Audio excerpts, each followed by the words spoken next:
Mole concept चल रहा था बच्चों हमारा, और उसमें हमने इलेक्ट्रॉन, प्रोटॉन, न्यूट्रॉन को निकालना सीख लिया था पिछले क्लास तक, चाहे वो एटम हो, चाहे वो मॉलिक्यूल हो, चाहे वो आयन हो। आज के क्लास में बाकायदा हमारा अच्छे से मोल कॉन्सेप्ट शुरू हो रहा है। तो सबसे पहले हम लोग डिफाइन करेंगे कि मोल को होता क्या, आखिरकार ये मोल है क्या, ये टर्म क्यों आया, क्या चीज है ये, क्यों पढ़ते हैं हम इसको। ठीक है, तो देखो सबसे पहले समझाते हैं कि मोल क्या है। जितना भी मोल के बारे में पहले से अवधारणा है उसको दिमाग से पहले निकाल दो, और जैसे जैसे हम समझाते हैं, है ना, उसके हिसाब से तुम स्टेप वाइज आगे बढ़ोगे। ठीक है, तो देखो अब तुमको ये पता होगा कि बहुत सारा ऐसा टर्म होता है जिसके सहारे हम चीजों को गिनते हैं। जैसे दर्जन होता है, तो एक दर्जन में कितना होता है? एक दर्जन में 12 होता है। जब तुमसे पूछा गया सैकड़ा कितना होता है, चाहे 100 कितना होता है, तो तुम बोलोगे 100 में 100 होता है। तो अगर तुम्हें बोला गया एक दर्जन केला, तो तुम बोलोगे 12 केला। अगर बोला गया एक दर्जन आम, तो तुम बोलोगे 12 आम। उसी प्रकार से जो मोल है वो भी बेसिकली बस एक नंबर होता है और कुछ नहीं होता है। बाद में इसको हम अन्य चीजों से भी रिलेट करेंगे।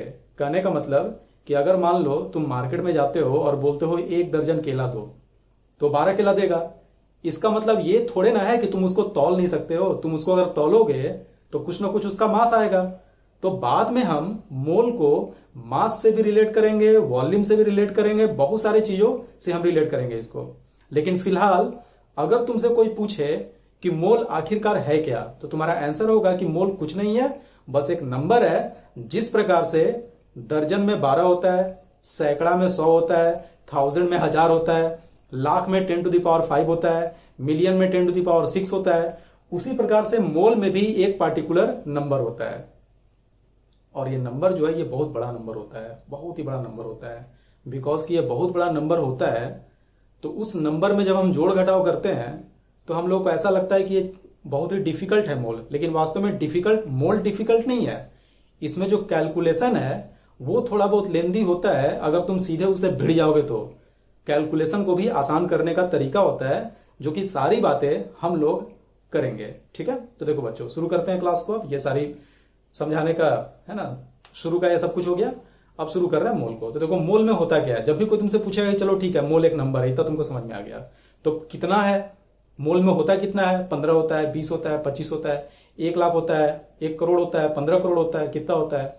तो मोल में जब भी कोई तुमसे बोले कि मोल में होता कितना है, तो तुम्हारा रिप्लाई होगा कि एक मोल में होता है 6.022 इंटू 10 टू द पावर 23 क्या? पार्टिकल्स। तुम बोलोगे पार्टिकल्स, इंटाइटिस, कुछ भी हो सकता है। जैसे ऐसा नहीं है कि दर्जन केवल केला के लिए डिफाइंड है। एक दर्जन में 12 केला तुम बोल सकते हो, एक दर्जन में 12 केला तुम बोल सकते हो। इसका मतलब ये नहीं है कि दर्जन जो है केवल केला के लिए ही डिफाइंड है। तुम चाहो तो एक दर्जन आम भी बोल सकते हो, एक दर्जन ह्यूमन भी बोल सकते हो, एक दर्जन खिड़की, एक दर्जन पेन, एक दर्जन ये बोर्ड बोल सकते हो। अगर एक दर्जन बोर्ड बोलोगे तो 12 बोर्ड हो जाएगा। उसी प्रकार से एक मोल बराबर होता है 6.022 इंटू 10 टू द पावर 23। कैसे होता है, ये नंबर कहां से आया, यही नंबर क्यों आया, ये सारी बातें बाद में होंगी। फिलहाल अच्छे से रट जाओ कि जब भी तुम्हें एक मोल कुछ भी बोलेगा, अगर बोलेगा एक मोल केला, तो तुम बोलोगे 6.022 गुना 10 का पावर 23 केला। एक मोल ह्यूमन, इसका मतलब कि 6.022 गुना 10 का पावर 23 ह्यूमन। तो सिंपली अगर एक मोल में 6.022 गुना 10 का पावर 23 क्या होता है, तो सीधे सीधे ये पार्टिकल्स होता है। यहां पे लिख दो पार्टिकल्स। ठीक है बच्चों, यहां तक आ गया समझ में। अब सवाल उठता है कि ये पार्टिकल आया कहां से, यही नंबर क्यों आया। ठीक है, तो इसको हम वास्तव में मोल को इस तरह से डिफाइन नहीं करते हैं। साइंस में कोई भी चीज डायरेक्ट डिफाइन नहीं होता है। साइंस में कुछ भी जब डिफाइन होता है तो किसी ना किसी चीज का रिलेटिव डिफाइन होता है, कुछ ना कुछ हम रेफरेंस के तौर पे लेते हैं। ठीक है, तो जब हम मोल को डिफाइन करते हैं तो रेफरेंस के तौर पे किस चीज को लिया जाता है उसको हम देख रहे हैं। सबसे पहले आप तो ये लिखोगे कि mole is basically A number, है ना। मोल जो होता है वो वास्तव में एक नंबर होता है, सिंपली एक नंबर होता है और कुछ नहीं। और इसका कोई औकात नहीं है, कोई इंपॉर्टेंस नहीं है, ये सीधे सीधे एक नंबर है। ठीक है, बस एक नंबर है। एक मोल का मतलब इतना पार्टिकल, बस इतना दिमाग में अच्छे से डाल दो। ठीक है, अब देखो कहां से आया ये, तो इट इज इक्वल टू, है ना, ये बराबर होता है, किसके बराबर होता है? It is equal to number of particles, है ना, नंबर ऑफ पार्टिकल सिंपली लिख रहे हैं, बहुत जगह इंटाइटिस लिखा रहता है, बहुत जगह number of atoms molecules ions भी लिखा जाता है, क्योंकि केमिस्ट्री में मोल डिफाइन है किसी के लिए भी, मोल में तुम कुछ भी बोल सकते हो, लेकिन नॉर्मली हमारे केमिस्ट्री में एटम मॉलिक्यूल आयन आएगा। और बिकॉज की छोटा सा भी तुम सैंपल लेते हो किसी भी कंपाउंड का, तो उसमें एटम और मॉलिक्यूल की संख्या बहुत ही ज्यादा होती है। यही रीजन है कि इतने बड़े नंबर को मोल में डिफाइन किया गया है। कहने का मतलब कि अगर हम तुमसे बोलें कि अर्थ पे कितना ह्यूमन है, तो तुम डायरेक्ट नंबर नहीं बताते हो, तुम बिलियन में बताते हो, सिंपली बिलियन बताते हो। तो बिलियन को हमने इंट्रोड्यूस इसलिए किया। अगर बोला जाए कि तुम्हारे पास कितना पैसा है, तो तुम नंबर नहीं बताते हो कि 2, 5, 6, 7, 8, 9, 10 इस तरह से तुम्हारे पास पैसा है। तुम सीधे उसको लाख में बोलोगे चाहे करोड़ में बोलोगे। ये जो लाख हो गया, करोड़ हो गया, ये सारा यूनिट इसलिए ही डिफाइन किया गया ताकि हम चीजों को आसान तरीके से लिख सके, आसान तरीके से दूसरों को समझा सके, है ना, दूसरों को हम बता सकें। तो उसी प्रकार से अगर मान लो कि तुम्हारे पास चुल्लू भर पानी है और पूछा जाए कि उस पानी के सैंपल में मॉलिक्यूल का संख्या कितना है, तो तुम क्या बताओगे? सीधे सीधे नंबर लिख नहीं दोगे। उस नंबर को अगर रिप्रेजेंट करना है तुमको, तो क्योंकि बहुत बड़ा नंबर है, in fact lakh, crore, billion, trillion इससे ही बड़ा नंबर है, तो हमने इतना बड़ा एक नंबर डिफाइन किया ताकि हम आसानी से इसमें काम कर सके। जैसे मार्केट में तुम जाते हो सब्जी खरीदने, तो जब तुमको आलू खरीदना रहता है तो तुम 1 kg बोलते हो, केजी यूनिट तुम इस्तेमाल करते हो, ठीक है। लेकिन अगर तुम धनिया खरीदने जाते हो तो तुम वहां पे जाके ये नहीं बोलते हो कि हमको 0.025, है ना, केजी धनिया दो, चाहे 0.05 केजी धनिया दो। तुमको 50 ग्राम अगर धनिया लेना है तो 0.05 केजी नहीं खरीदते हो। उसके लिए हमने एक अलग यूनिट बना रखा है, ग्राम, कि ग्राम में तुम काम करो, ठीक है। उसी प्रकार से अगर मान लो तुमको कोई एक्सपेरिमेंट करना है और एक्सपेरिमेंट में तुमको प्लैटिनम वगैरह का रॉड इस्तेमाल करना है, तो प्लैटिनम का रॉड लिए उस पर किसी मेटल का डिपोजिशन हो रहा है, तो वहां पे हम मेटल का जो मास होगा वो मिलीग्राम में बात करेंगे। हम चाहे तो उसको भी केजी में रिप्रेजेंट कर सकते हैं, लेकिन अगर केजी में रिप्रेजेंट करोगे तो 0.0000 करके एक बहुत ही छोटा नंबर आएगा, तो वो हम लोग आसानी से उस नंबर को समझ नहीं सकते हैं, उसमें हम आसानी से काम नहीं कर सकते हैं। लेकिन वही अगर तुम बोल दिए 12 मिलीग्राम, तो हमको सीधे सीधे क्लियर हो गया, है ना, कि जो भी मेटल है हमारा वो मिलीग्राम में 12 है। अगर मेटल के मास को दूसरे मेटल के मास से ऐड करना है तो तुम मिलीग्राम में काम करोगे, तुम्हारा कैलकुलेशन आसानी से होगा। लेकिन अगर तुमको 0.00012 में ऐड करना है 0.00015 को, तो उसमें तुमको फिर से साइंटिफिक नोटेशन में जाना पड़ेगा। यही रीजन है कि किसी भी कंपाउंड को, चाहे रियल लाइफ में भी किसी भी कंपाउंड पे हम काम करते हैं, तो उसको जिस मास के रेंज में हम उस पर काम करते हैं, उस मास के रेंज में हमने एक अलग से यूनिट डिफाइन कर रखा है चीजों को आसान करने के लिए, ठीक है। जैसे ये मीटर हो गया, किलोमीटर हो गया। तुमसे अगर पूछा जाए कि यहां से तुम्हारा गांव जो है वो कितना दूर है, तो तुम उसको मीटर में नहीं बताते हो, फीट में नहीं बताते हो, सेंटीमीटर में नहीं बताते हो, तुम किलोमीटर में बताते हो। लेकिन अगर कॉपी में तुमको कोई एक स्ट्रेट लाइन खींचना है, तो हम तुमको ये नहीं बोलेंगे कि 1.2 इंटू 10⁻⁵ किलोमीटर का एक लाइन खींचो, हम तुमको सेंटीमीटर में बताएंगे, क्योंकि वहां पे सेंटीमीटर में काम करना ज्यादा आसान है। उसी प्रकार से चुल्लू भर पानी में एटम चाहे मॉलिक्यूल की संख्या इतनी ज्यादा है ना बच्चों, कि तुम वहां पे सैकड़ा में, चाहे लाख में, चाहे करोड़ में अगर बताओगे तो भी बहुत बड़ा नंबर आ जाएगा। उससे बचने के लिए हमने एक बहुत बड़ा नंबर उठाया और उसे नाम दे दिया मोल का। और अब जब तुमसे कोई पूछेगा कि चुल्लू भर पानी है, चाहे मुट्ठी भर नमक है, चाहे कोई भी कंपाउंड पड़ा हुआ है थोड़ा सा, उसमें एटम की संख्या कितनी है, मॉलिक्यूल की संख्या कितनी है, तो मोल में काम करना हमारे लिए आसान हो जाएगा, ठीक है। यही रीजन है कि इन सारे यूनिट्स को डिफाइन करा जाता है ना। तो बढ़ते हैं आगे। It is equal to number of particles, है ना। तो हम क्या बताएं यहाँ पे कि तुम किसी भी पार्टिकल के लिए मोल को इस्तेमाल कर सकते हो, लेकिन इसको केमिस्ट्री में नॉर्मली इस्तेमाल किया जाता है एटम के लिए, मॉलिक्यूल के लिए, आयन के लिए, ठीक है। तो कोई दिक्कत नहीं है, हमने लिखा है atoms. It is equal to number of particles as there are number of atoms present in, ठीक है, as there are number of atoms present in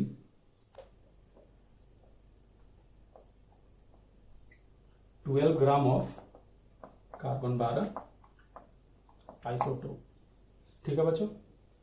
तो ये हमारा डेफिनेशन हो गया मोल का।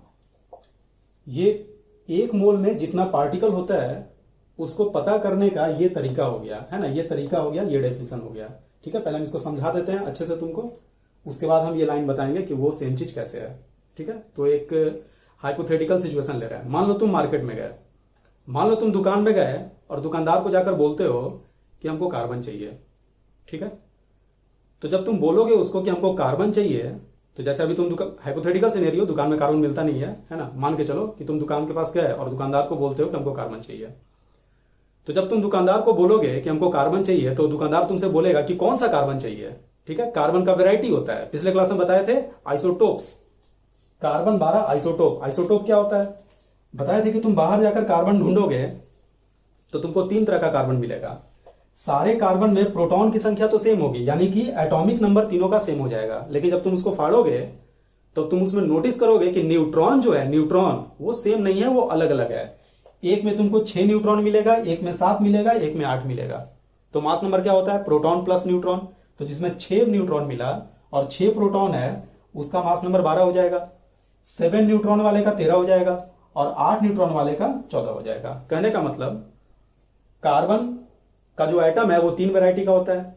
एक वैरायटी का मास नंबर 12, दूसरे का 13, तीसरे का 14। इन्हीं को हम बोलते हैं आइसोटोप्स। आइसोटोप्स का एटमिक नंबर सेम होता है लेकिन मास नंबर अलग अलग होता है। तो 3 तरह का पॉसिबल है। यही रीजन है कि हमने मेंशन किया कार्बन 12 को। अगर मेंशन नहीं करोगे तो कंफ्यूजन होगा कि किस कार्बन की बात हो रही है, ठीक है बच्चों। तो मान लो हमारा सिचुएशन क्या था कि तुम दुकान में गए और तुम दुकानदार को बोलते हो कि कार्बन दो। दुकानदार तुमसे बोलेगा कि कौन सा कार्बन चाहिए, मेरे पास तो 3 तरह का कार्बन है, 12 भी है, 13 भी है, 14 भी है, ठीक है। दुकान में तुम जाते हो, चावल अगर मांगते हो तो अलग अलग बोरी में अलग अलग वैरायटी का चावल रखा हुआ है। तो तुमको जो चाहिए होगा उसका डिमांड करोगे। तो हमको यहाँ पे कार्बन 12 चाहिए, तो हमने उसे बोला कि कार्बन 12 दे दो। अब दुकानदार क्या बोलेगा? वो बोलेगा कितना चाहिए, है ना, तौल कर वो देगा कितना चाहिए। तो तुम उसको बोले कि 12 ग्राम दो। तुम उसको बोले कितना? कि 12 ग्राम, एग्जैक्टली हमको 12 ग्राम दो। 12 ग्राम कार्बन तुमको दिया। कौन सा कार्बन दिया? वह कार्बन दिया जिसका मास नंबर 12 था। कार्बन 12 आइसोटोप्स का 12 ग्राम तुमको दे दिया। लेकर चले आओ घर पे। घर पे लाओ।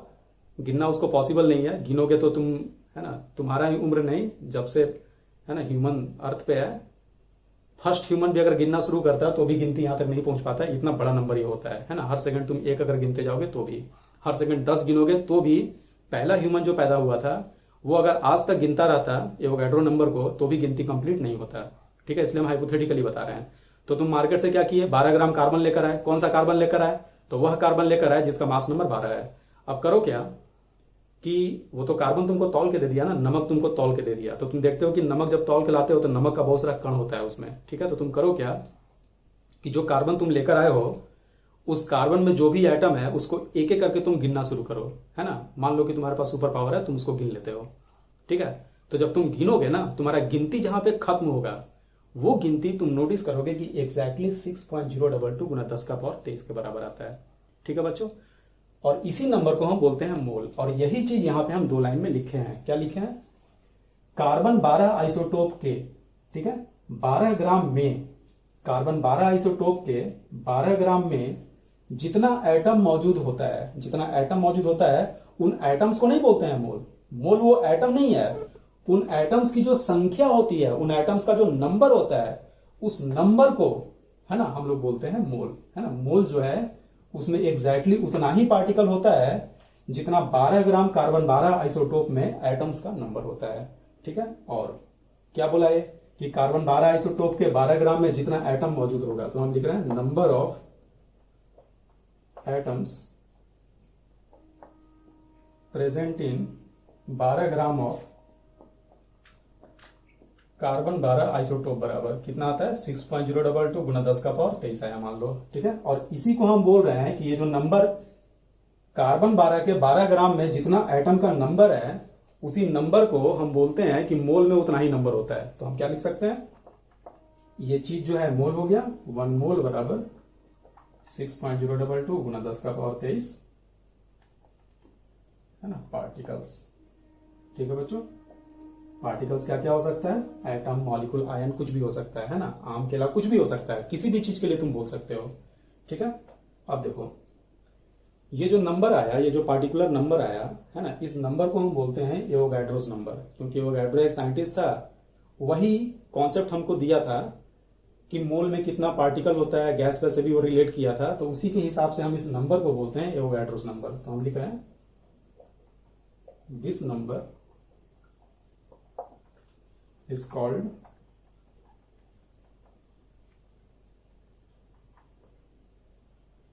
Avogadro's number. ठीक है, चाहे एवोगैड्रोस कांस्टेंट भी बोलते हैं।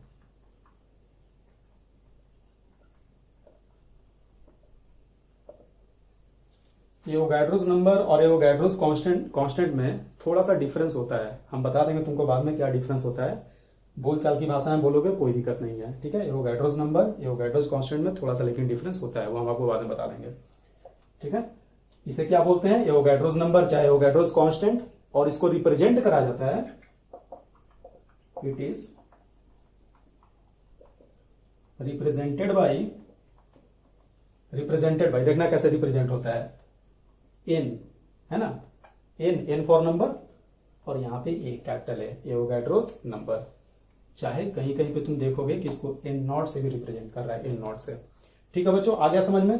तो डेफिनेशन कोई खास इंपॉर्टेंट नहीं है, मुद्दे की बात तुमको बस इतनी ही पता चली अब तक। इतना हम बकवास किए, फिर भी तुमको मात्र एक चीज अब तक पता चला है कि एक मोल में 6.022 गुना 10 का पावर 23 पार्टिकल होता है। एक मोल तुम कुछ भी बोल रहे हो, यानी कि उस कंपाउंड के तुम एग्जैक्टली इतने पार्टिकल्स की बात कर रहे हो, और इस नंबर को हम बोलते हैं एवोगैड्रोस नंबर, रिप्रेजेंट करते हैं कैपिटल एन ए से। ठीक है, ये सबस्क्रिप्ट में है, ये बगल में नहीं है, थोड़ा सा नीचे है। ठीक है बच्चों, इतना पहले अच्छे से नोट करो। अब देखो बच्चों, जो भी हम अब तक बताएं उसका क्या मीनिंग होगा। अगर मान लो बोला गया कि 1 मोल एप्पल्स है, तो इसका मतलब होगा कितना एप्पल, तो 6.022 गुना 10 का पावर 23 एप्पल्स हो जाएगा बच्चों। ठीक है, अगर मान लो हम बोल रहे हैं कि 1 मोल सोडियम है, ठीक है, तो सोडियम क्या होता है, Na क्या होता है, मॉलिक्यूल होता है या एटम होता है, तो तुम बोलोगे एटम होता है। तो 1 मोल सोडियम, चाहे सोडियम एटम कुछ भी लिख सकते हो, केवल सोडियम अगर लिखोगे तो भी दिक्कत नहीं है, बिल्कुल सही है, ऐसे भी लिख सकते हो।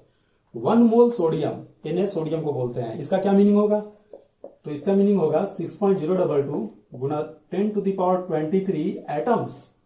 किसका एटम्स, तो सोडियम का, Na का। लेकिन अगर आपको बोला गया कि 1 मोल NaCl है, तो NaCl क्या हो गया, NaCl तो हमारा एक कंपाउंड हो गया। तो यहां पे हम क्या बोलेंगे, अब हम बोलेंगे कि 6.022 गुना 10 का पावर 23, है ना, अब एटम नहीं है, मॉलिक्यूल है। किसका मॉलिक्यूल है, सोडियम क्लोराइड का। तुम लिखोगे 6.022 इंटू 10⁻23 मॉलिक्यूल्स ऑफ NaCl। ठीक है बच्चों, उसी प्रकार से अगर बोला जाए कि 1 मोल SO4 2- है, तो इसकी पहचान क्या है ना, इसकी आइडेंटिटी क्या है, तो ये एक आयन हो गया। तो हम लोग क्या बोलेंगे, 6.022 गुना 10 का पावर 23 आयन्स ऑफ SO4 2-। ठीक है, तो तुम लोग को अच्छे से आइडिया अब लग गया कि एक मोल हम जिसकी बात करेंगे उसी का 6.022 गुना 10 का पावर 23 मॉलिक्यूल होगा, चाहे आयन होगा, चाहे एटम होगा। अब एक बात बताओ, समझना अच्छे से इस चीज को। मान लो तुम्हारे पास 5 दर्जन केला है, तो कितना केला है, तो तुम बोलोगे 60 केला है। ठीक है, लेकिन अगर हम बोलेंगे कि तुम्हारे पास 5 दर्जन केले का पेड़ है, क्या बोले हम कि तुम्हारे पास 5 दर्जन केले का पेड़ है, अब बताओ तुम्हारे पास कितना केला है, तो तुम बोलोगे कि 5 दर्जन अगर केले का पेड़ है, तो इसका मतलब कि मेरे पास 60 है ना, एक दर्जन में 12, तो 5 दर्जन में 60 केले का पेड़ है, उसमें केला कितना है, तो हर पेड़ पे कितना केला लगा हुआ है वो पहले तुमको निकालना होगा, फिर मल्टीप्लाई करना होगा। कहने का मतलब हम तुमको 5 दर्जन केला बोले तो भी केला निकला, लेकिन 5 दर्जन केले का पेड़ अगर बोले तो पहले केले का पेड़ निकला, उसके बाद ना तुम केले को निकाले हो। पहले पेड़ निकला, पहले तुम पेड़ तक गए, उसके बाद तुम केले को निकाले। जैसे मान लो एक और एग्जांपल देते हैं। ठीक है, मान लो कि कमरे में 1 दर्जन आदमी है, 1 दर्जन लड़का बैठा हुआ है, तो तुम बोलोगे कितना बॉयज है, तुम बोलोगे 12, 1 दर्जन का मतलब 12। ठीक है, लेकिन अगर तुमसे पूछा जाए कि कमरे में, है ना, अगर 1 दर्जन बॉयज है, तो ये बताओ कि जो हाथ है, टोटल हाथों की संख्या कितनी है, तो पहले तुम 1 दर्जन में 12 बॉयज बताओगे, फिर देखोगे एक लड़के के पास 2 हाथ है, तो टोटल 12 अगर बच्चा है तो टोटल कितना हाथ हो जाएगा, 24 हाथ हो जाएगा। उसी प्रकार से जब 1 मोल NaCl दिया तो तुमने पहले मॉलिक्यूल निकाला, लेकिन एक बार जब मॉलिक्यूल NaCl का निकल गया तो तुम चाहो तो नंबर ऑफ एटम्स भी निकाल सकते हो, तुम चाहो तो। जैसे मान लो फॉर एग्जांपल मान लो हम बोल रहे हैं कि 5 मोल्स ऑफ NaCl है, NaCl का 5 मोल है, तो तुम क्या करोगे, पहले तो तुम नंबर ऑफ मॉलिक्यूल्स निकालोगे। तो एक बात बताओ, एक मोल में कितना होता है, 6.022 गुना 10 का पावर 23, तो 5 मोल में कितना होगा, एक मोल में जैसे अगर मान लो 5 दर्जन होता है तो 1 दर्जन में 12, तो 2 दर्जन में कितना, तो 2 गुना 12, 3 दर्जन में कितना, 3 गुना 12, 4 दर्जन में कितना, 4 गुना 12, 5 दर्जन में कितना, 5 गुना 12। उसी प्रकार से दर्जन में अगर 12 होता है तो मोल में 6.022 गुना 10 का पावर 23 होता है। तो अगर तुमको बोला जाए कि 5 मोल में कितना है, तो तुम बोलोगे कि 1 मोल में होता है 6.022 गुना 10 का पावर 23, तो 5 मोल में कितना होगा, तो इसमें 5 से इंटू हो जाएगा। तो देखो आपका मॉलिक्यूल्स निकल गया, मॉलिक्यूल्स आपका निकल गया। अब अगर बोला जाए कि टोटल नंबर ऑफ एटम्स बताइए, ये जो सैंपल दिया हुआ है इसमें एटम्स बताइए टोटल कितना है।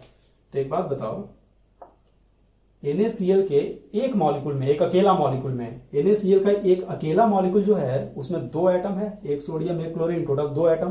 तो एक मॉलिक्यूल में 2 एटम, 2 मॉलिक्यूल में 2 गुना 2 एटम यानी 4, 3 मॉलिक्यूल में 3 गुना 2, 12 मॉलिक्यूल में 12 गुना 2, 500 मॉलिक्यूल में 500 गुना 2, और इतना मॉलिक्यूल में कितना होगा, तो इतना में हम 2 से गुणा कर देंगे। प्रत्येक मॉलिक्यूल में 2 एटम, तो इतना मॉलिक्यूल में कितना, तो 2 इंटू 5 इंटू 6.022 इंटू 10⁻23 एटम्स हो जाएगा।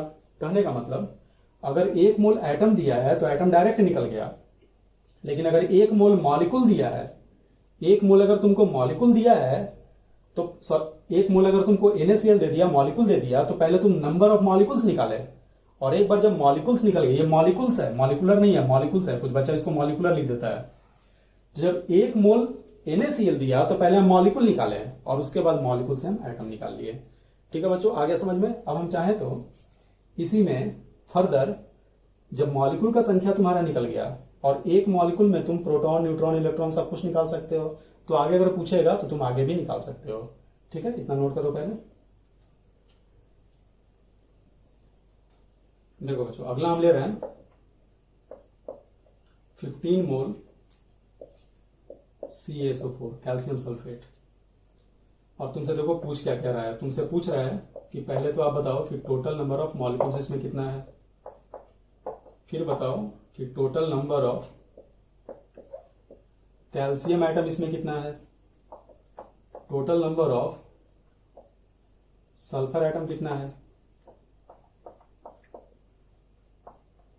ऑक्सीजन एटम्स कितना है। उसी प्रकार से पूछा कि टोटल नंबर ऑफ प्रोटॉन्स बताओ, चाहे total number of atoms, total number of atoms कितना है, total number of protons, electrons and neutrons में पूछा। ये सारा सवाल इसमें पूछा, और ये सारा सवाल तुम चाहो तो सॉल्व कर सकते हो, जो हम पढ़ाए हैं उसके बेसिस पे। ठीक है, जितना प्रैक्टिस करोगे उतना तुमको डर लगना बंद हो जाएगा इससे। तो देखो सबसे पहले क्या करेंगे, पहले ये बताओ कि मोल कितना है, तो 15 मोल है, और 1 मोल में कितना होता है, एवोगैड्रो नंबर 6.022 गुना 10 का पावर 23। बार बार इतना बड़ा नंबर नहीं लिख के तुम Na भी लिख सकते हो, जो कि अभी हम बताए थे। तो एक बात बताओ, 15 मोल, तो 1 मोल में 6.022 गुना 10 का पावर 23 यानी Na, तो 15 मोल में कितना, तो तुम बोलोगे 15 गुना Na मॉलिक्यूल्स होगा किसका, तो कैल्शियम सल्फेट का। 15 मोल CaSO4 में 15 गुना Na चाहे 15 गुना 6.022 गुना 10 का पावर 23 मॉलिक्यूल्स होगा किसका, तो CaSO4 का। ठीक है, मॉलिक्यूल्स निकल गया, कितना पीस है ये निकल गया, ये आइटम कितना है ये निकल गया। ठीक है, 1 दर्जन केला का मतलब 12 पीस, अगर तुम गिनोगे 1 2 3 4 करके तो 12 पीस मिलेगा। उसी प्रकार से अगर मान लो एक झोले में 15 मोल CaSO4 रखा है और तुम एक एक करके उसके मॉलिक्यूल को गिनते हो, तो तुम पाओगे कि इतना पीस आता है, 15 गुना Na पीस वो आएगा।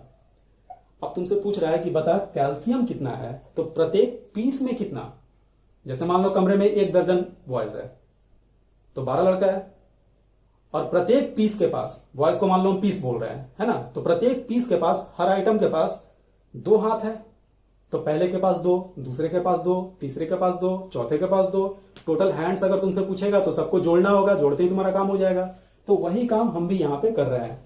अगर तुमसे कैल्शियम पूछा तो तुम देख रहे हो कि हर पीस में, हर मॉलिक्यूल में एक अकेला कैल्शियम है, तो एक में एक हो गया, दूसरे में एक और होगा, तीसरे में एक और होगा, चौथे में एक और होगा। सबको अगर हम ऐड कर दें तो हमारा काम हो जाएगा। तो एक मॉलिक्यूल में कितना बच्चों, एक कैल्शियम, तो दो मॉलिक्यूल में कितना, दो होगा, तीन में कितना, तीन होगा, और इतना मॉलिक्यूल में कितना होगा, तो इतना ही हो जाएगा, 15 गुना Na। इसको 1 से मल्टीप्लाई कर दो, सेम रहेगा।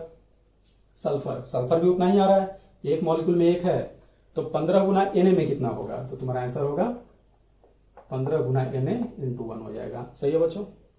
अब कर रहा है total number of oxygen atom कितना, तो इसमें ऑक्सीजन कितना है, 4 है, एक मॉलिक्यूल में 4 है, दो मॉलिक्यूल में कितना, 2 गुना 4, तीन मॉलिक्यूल में कितना, बोलना जरूर, दिमाग में बोलना, हम सुन नहीं रहे हैं लेकिन आप बोलना जरूर।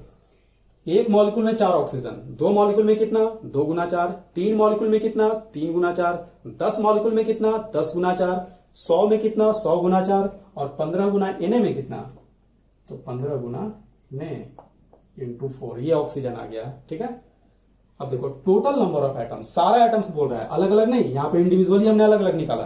अब बोल रहा है सारा एटम कितना है, तो CaSO4 के एक मॉलिक्यूल में टोटल एटम कितना है, एक कैल्शियम, एक सल्फर, 4 ऑक्सीजन, तो 4 ऑक्सीजन, एक सल्फर, एक कैल्शियम, 4 2 6 हो गया, तो एक मॉलिक्यूल में 6 एटम, तो 15 गुना Na में कितना, 15 गुना Na। तो तुमको आइडिया लग रहा होगा कि हम कुछ नहीं कर रहे हैं, पहले हम जो भी प्रॉपर्टी पूछ रहा है उस प्रॉपर्टी को एक अकेले में निकाल के उसको हम नंबर से मल्टीप्लाई कर रहे हैं, बस यही फंडा है।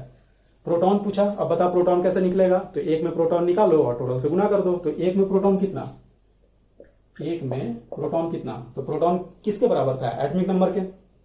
कैल्शियम का एटॉमिक नंबर 20 लिख दिया हमने 20, सल्फर का 16, ऑक्सीजन का 8, लेकिन 4 ऑक्सीजन है तो 8 गुना 4 कितना, 32 हो जाएगा। इसको अगर ऐड करोगे तो यह आ जाएगा 68 के बराबर। ठीक है, 68 आ गया। इलेक्ट्रॉन एक अकेले पीस में कितना होगा बच्चों, तो ये न्यूट्रल है पूरा, इस पर कोई चार्ज नहीं है, तो इलेक्ट्रॉन भी 68 होगा।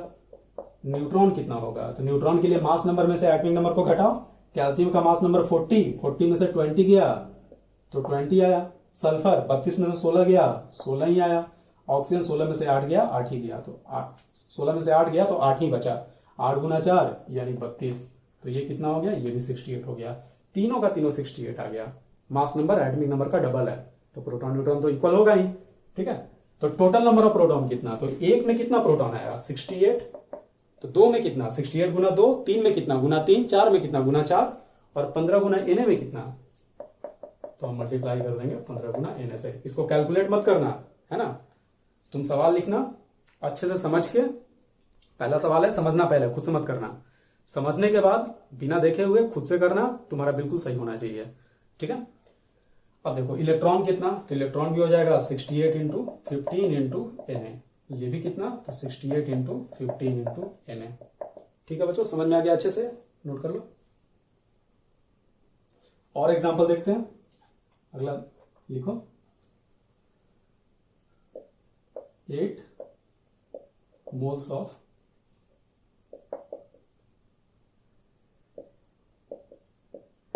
Na2CO3 10H2O।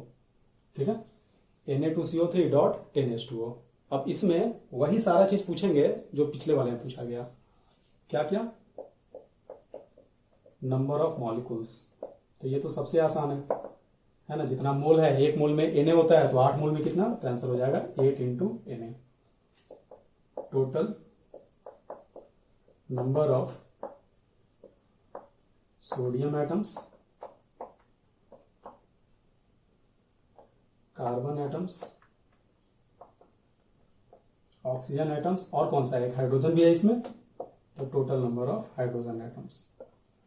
और क्या पूछ रहा है,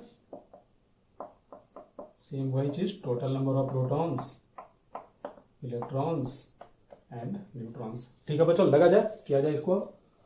देखिए तो नंबर ऑफ मॉलिक्यूल्स कितना आया, तो एक मोल में Na है तो 8 मोल में कितना, 8 गुना Na, चाहे 8 गुना 6.022 गुना 10 का पावर 23, ऑलरेडी आपको हम बता चुके हैं। ठीक है, टोटल नंबर ऑफ सोडियम कितना आएगा, तो एक अकेला में कितना सोडियम है, अकेले में 2 सोडियम है, तो इतना में कितना होगा, तो आंसर आ जाएगा 2 into 8 into Na। Similarly carbon बताओ, एक है 1 इंटू 8 इंटू Na। ऑक्सीजन, अब ये थोड़ा ट्रिकी है, ऑक्सीजन कितना है, तो तुम बोलोगे सर 3 यहां है, 1 यहां है, 3 1 4, सही है क्या, एकदम गलत है। यहां एक ऑक्सीजन नहीं है, आगे जो 10 लगा है ना, इसका मतलब यह हुआ कि H2O का 10 यूनिट Na2CO3 के साथ जुड़ा हुआ है। H2O 10 पीस है ना, डॉट देकर अगर 10 के बाद H2O लिख दे, है ना, चाहे कोई भी नंबर लिख के उसके बाद लिख दे, तो हमेशा वो यूनिट जो है ये H2O पूरा यूनिट 10 बार रिपीट हुआ है। तो ऑक्सीजन टोटल कितना हो गया बताओ जरा, एक मॉलिक्यूल में 3 ऑक्सीजन यहां और 10 H2O का मतलब 10 ऑक्सीजन हो गया टोटल। अगर ये 10 बार रिपीट हुआ तो 10 ऑक्सीजन यहां पे, 10 ऑक्सीजन यहां, 3 यहां, 10 3 कितना 13, तो तुम लिखोगे 13 गुना 8 गुना Na।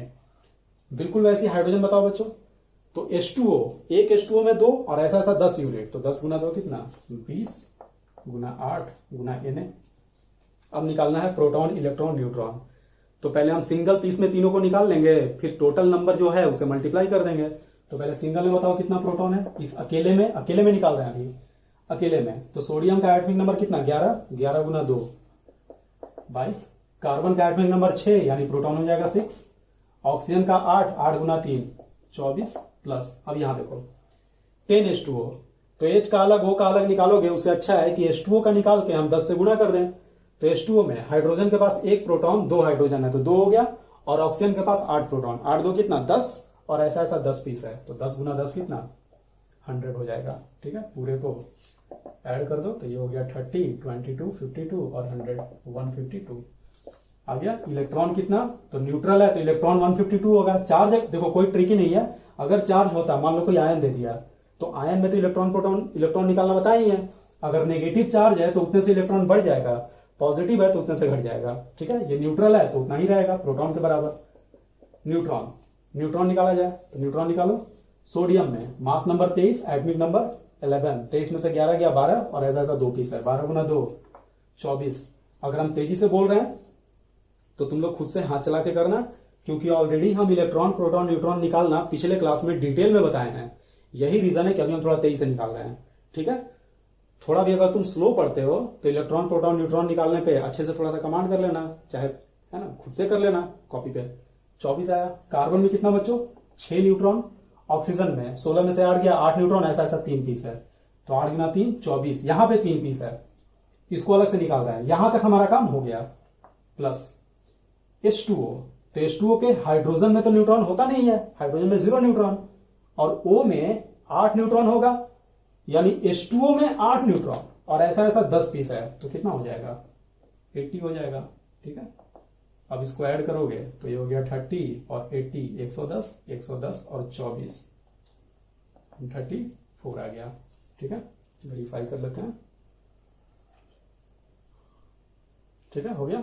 अब देखो नंबर ऑफ प्रोटॉन कितना होगा, तो एक अकेले में प्रोटॉन कितना आया 152, 152 कितने से मल्टीप्लाई कर दें नंबर ऑफ मॉलिक्यूल से।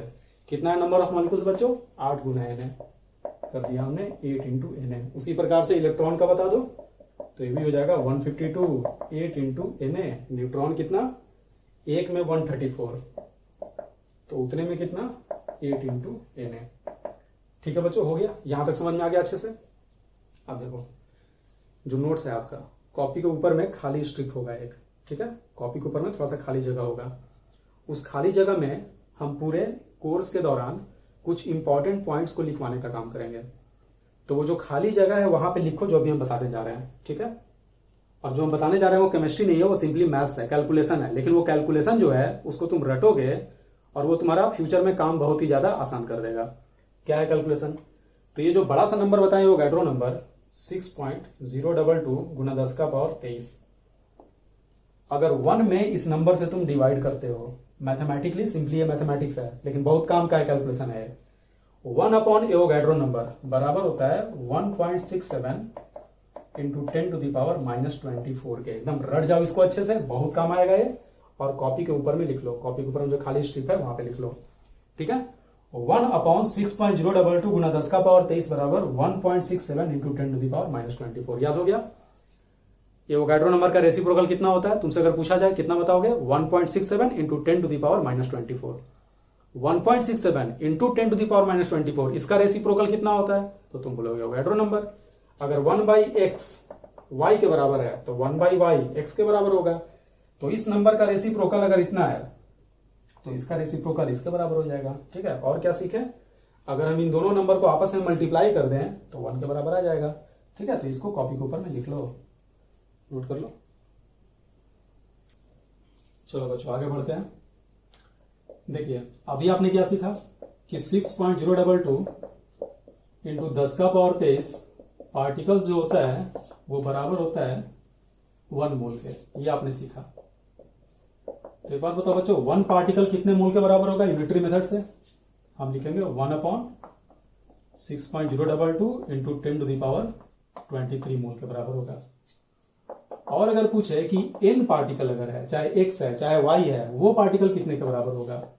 तो 1/6.022 गुना 10⁻23 इंटू n मोल के बराबर होगा बच्चों। तो देखो हमने किया क्या, तुमको हम पार्टिकल दिए कितना n, और हम पूछे कि n पार्टिकल में कितना मोल है, तो तुम बोले कि n/6.022 गुना 10⁻23 मोल है। ठीक है, कहने का मतलब तुमको हम नंबर ऑफ पार्टिकल दिए और तुम उससे मोल निकाल लिए। यानी कि अगर तुमको नंबर दिया जाए तो तुम मोल आराम से निकाल लोगे। क्या आया? मोल। ये मोल आया, यही मोल आया। तो हम लिखेंगे नंबर ऑफ मोल्स बराबर क्या आया? n डिवाइडेड बाई 6.022 गुना 10⁻23। ठीक है, इसी को लिख रहे हैं हम। नंबर ऑफ मोल्स बराबर n क्या था? n वो नंबर था जो तुमको दिया गया था। तो तुम लोग लिखोगे नंबर ऑफ मोल्स बराबर गिवन नंबर डिवाइडेड बाई 6.022 गुना 10⁻23। ठीक है, जो भी नंबर है उसको अगर तुम 6.022 गुना 10⁻23 से डिवाइड कर दो तो तुम्हारा मोल निकल के चला आएगा। कोई भी नंबर दिया रहा है तो ये देखो बहुत बड़ा कोई रॉकेट साइंस नहीं है, बहुत आसान चीज है। तुमको ये पहले से पता है। सबसे बड़ी बात, जो भी हम पढ़ा रहे हैं तुमको ये गिनती पहले से आता है। डिफरेंस बस ये है कि तुम पहली बार एक ऐसा यूनिट पढ़ रहे हो जिसमें इतना बड़ा क्वांटिटी समाया हुआ है। तुम दर्जन पे तो पहले से काम कर रहे हो ना, कि 1 दर्जन में कितना होता है, 5 दर्जन में कितना होता है। ठीक है, चलो एक एग्जांपल देते हैं तुमको कैसे ये पहले से पता है। ठीक है, तो एक बात बताओ, 12 केला कितना दर्जन होता है? तुम्हारा आंसर होगा 1 दर्जन। 24 केला कितना होता है? 2 दर्जन। ठीक है, 60 केला कितना होता है? तुरंत तुम बोलोगे 5 दर्जन होता है। अगर हम बोले 600 केला कितना होता है, ध्यान देना ये लास्ट, 600 केला कितना होता है? 600, तो तुम बोलोगे 50 दर्जन। लेकिन अगर हम पूछे कि 600 केला कितना सैकड़ा होता है, कितना 100 होता है, तो जब हम सैकड़ा पूछेंगे तो तुम बोलोगे 6 सैकड़ा होता है। जिन बच्चों को सैकड़ा नहीं पता, सैकड़ा का मतलब 100 होता है। 100 को ही सैकड़ा हिंदी में बोलते हैं, लोकल भाषा में। फिर से 12 केला 1 दर्जन। 24 पूछे तो तुम क्या बोले? 2 दर्जन। अगर हम 60 पूछे तो तुम क्या बोले? 5 दर्जन होगा। अगर 60 केला रखा है तेरे पास, कितना दर्जन है? तुम बोलोगे 5 दर्जन। अगर 600 केला है तो तुम बोलोगे 50 दर्जन है, 50 दर्जन है। कितना सैकड़ा है? तो तुम बोले 5 सैकड़ा है। कैसे बोले तुम?